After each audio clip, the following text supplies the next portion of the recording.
Hello and welcome to another episode of the eCommerce podcast. Today I'm talking to Matt from a completely other topic. It's not e-commerce operations at one end, maybe at the other end, but Matt is from Inspire Digital Group, and they spent over 214.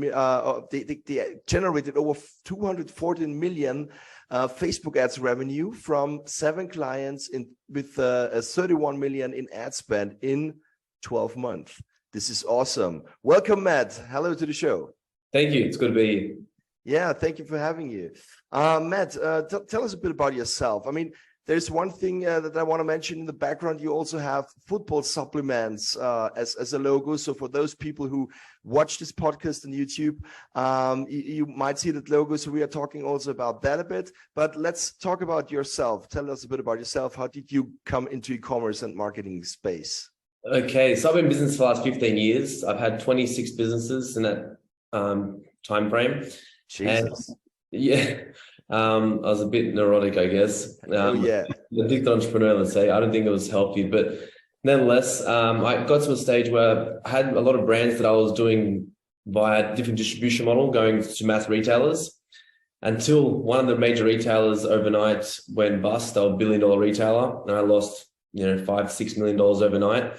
So I thought that, I was too vulnerable in having that as the only distribution outlet through major retailers. And at that point, I had to look for another avenue to secure all my brand's future, and that was to go direct to consumer, so I wouldn't have to worry about that happening to me again. So that's where I guess my journey actually started in terms of the direct to consumer model and online advertising. That was, I don't know, probably like 7 or 8 years ago now, and from then we haven't looked back. Okay, cool. And how about the Inspire Brand Group? I mean, what are you doing there? What's your main business there? Yeah, look, Inspire Brands Group really was formed organically, right? So as I mentioned, I had that transition where I had to take all the brands online, and we had to start getting some amazing results, growing businesses from 0 to 10 million within 12 months, a couple of times. And really within entrepreneurial landscape, I guess the network, people started seeing what we're doing. They asked me how we're doing it. And although I explained it to them, everyone wants a fast tracked option. So they started asking me, can you do it for us? And my internal team had a bit of extra resources and time, and we're able to leverage that by helping some friends on the side. And then we got similar results for them by implementing our e-com Pentagon system, which we developed.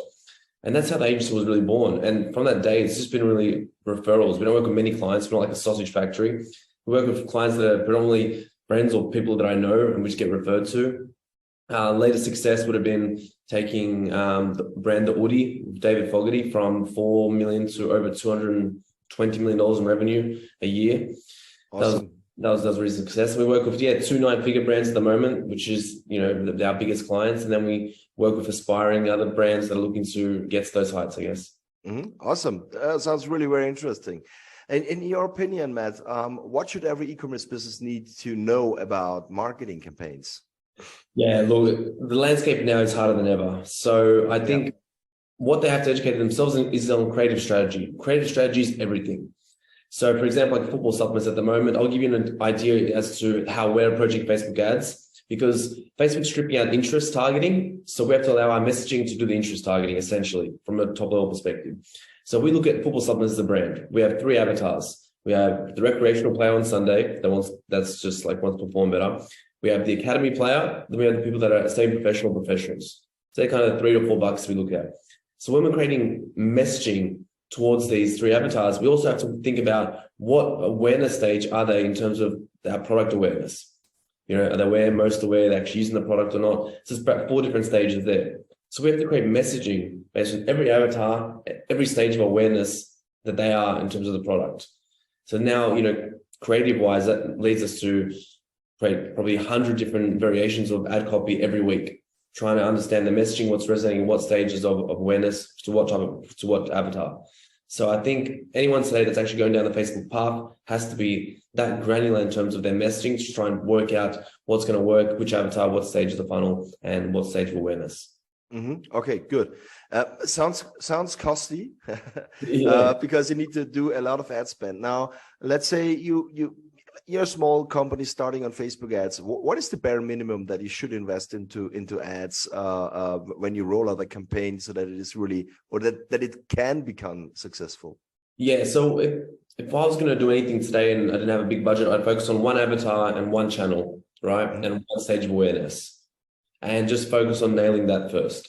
And you could probably get away with $100 a day if you're really to hyper focus down on that level. Yeah, and now you see a lot of people that say, "Oh, I can just invest $500 a month for ad spend." Is this even enough to run a campaign? What's that a day? $20 a day? Probably not. $20 a day. It's not, right? Yeah. No, Yeah. no.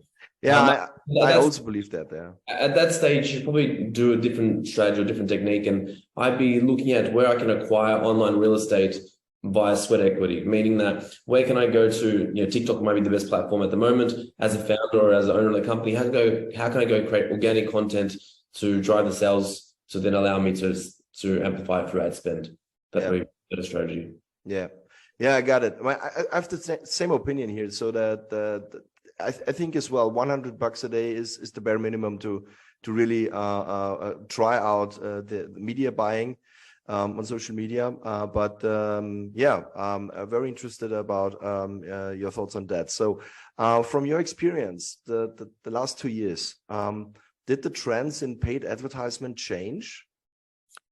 Well, it's gotten a lot more expensive. Attribution's gotten a lot harder. So, I think what we found is that because we launched a couple of new brands in-house as well, just the testing phase just became prolonged, essentially. We thought we could work things out in a month. Now, because of all the additional headaches, it's probably taking us 2 to 3 months to work out what's working and what's not. Mm-hmm. So that for us has been the biggest change. I think anyone who has the persistence to consistently try and crack an offer or crack a brand, that they'll still make it. It's just, I guess the time frame now has been widened, where before, back in the day, anyone had half an idea around Facebook advertising could grow a brand, but today it's definitely the case. Yeah, got it. There are there are different channels for advertising, of course. Starting with Google Ads, Google Shopping, Microsoft Ads, LinkedIn, Facebook, Twitter. You mentioned also TikTok, of course. What is the most, let's say, or the best mix for e-commerce? Look, it's all depends on your product. So I hate to generalize, but between Google and Facebook, Instagram is probably your best bet if you're limited with budget and you're starting out. I'd be focused on cracking those two because Google, the amount of intent that's there, this will give you a very good indication of where your product or brand is at. Someone's obviously searching and there's intent for that product. Why isn't it converting? Because then you have a fundamental problem at the brand or offer level. So that's why obviously Google's always great to use at the start to validate, I guess, your offer. And then Facebook, Instagram is great for scale. Yeah. And now that let's say an e-commerce brand also can have success with marketplaces. What do you think about putting your products in marketplaces? How would you do that? And which marketplaces would you prefer? Yeah, this is also a game of resources. So depending on how many resources you have and what you can allocate to which marketplace, they all would make sense to some degree. Amazon being Amazon, people will obviously go there for the serviceability of Amazon products. So that's probably the best place to start. And then you can expand onto eBay, etc. But once again, it all depends on the amount of resources you have and how much time you want to put into it. I think energy is better spent elsewhere in acquiring the customers and creating customer loyalty, because I think most people just think about the first sale, but we like to think about our second sale more importantly, because that's what's going to give us the compounded effect over the next 5-10 years for the brand, not so much the first sale. So yeah, we put more emphasis on how we can focus on the reorder rate or the second order of the customer rather than just the first order. Yeah, so the customer acquisition costs will not be covered with the first order. Yeah, it's a long tail game for us. We're looking at how we're going to build a brand over 5-10 years, not 1 to 3 years. So for us, that customer loyalty is super important, and always optimizing the product and product development, and also the experience is where it's at for us. Yeah. What is critical for a successfully brand of a new product? What do you need to build such a brand? I think community is the most important thing. I believe it. Yeah.